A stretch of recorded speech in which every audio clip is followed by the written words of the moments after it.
अखन अपने सब सुन रहल छी एसके राज रिकॉर्डिंग स्टूडियो की शानदार प्रस्तुति।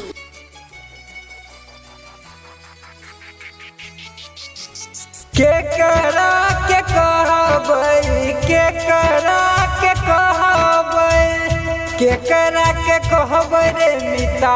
किछु नहीं पुराइया दिल तोड़ दिल कहीं पगली हमरा जे बुझाइया दिल तोड़ दिल कहीं पगली हमरा जे बुझाइया दिल तोड़ दिल कहीं पगली के करा के कहबै केकरा के कहबै रे मिता किछु नहीं पुराइया दिल तोड़ दिल कहीं पगली हमरा जे बुझाइया दिल तोड़ दिल कहीं पगली।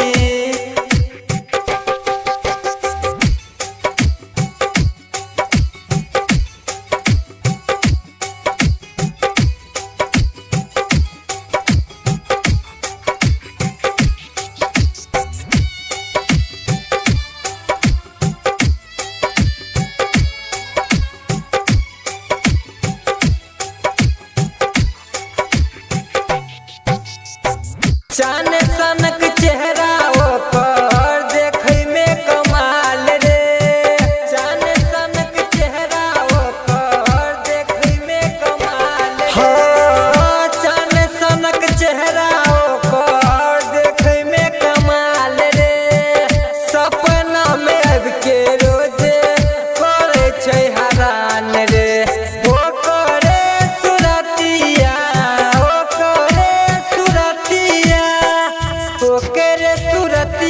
दिन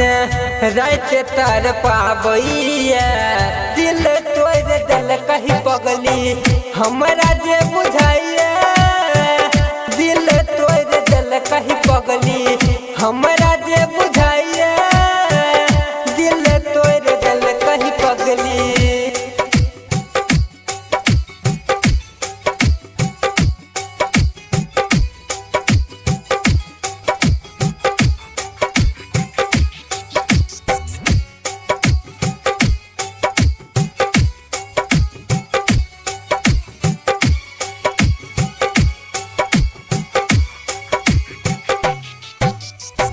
खाना पीना नीक न लागे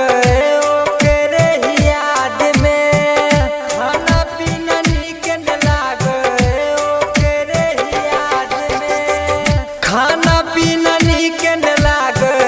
ओकरे याद में शीशा जे न दिल करके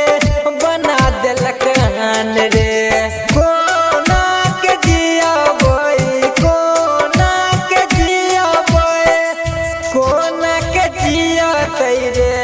गोविंद गोरैया